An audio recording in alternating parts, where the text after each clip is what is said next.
welcome back to the channel. In this video, I'll show you how to crop images in Canva using the latest 2026 version. Whether you want to remove unwanted parts of a photo, resize an image to fit your design, or create a cleaner layout, Canva makes the process quick and easy. Let's get started.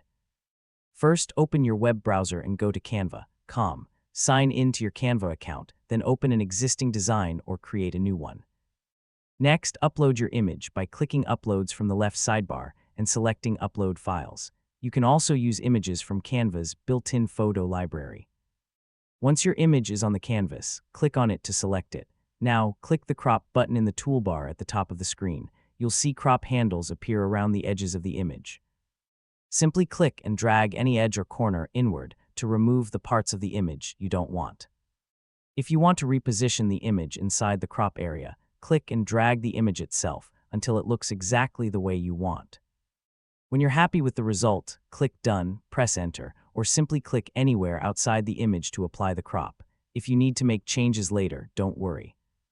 Just select the image again, click Crop, and adjust it whenever you like. You can also double-click an image to enter crop mode instantly, making the editing process even faster. And that's it.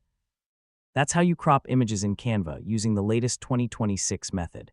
If this video helped you, don't forget to like, subscribe, and turn on notifications for more Canva tutorials and easy tech guides. Thanks for watching, and I'll see you in the next video.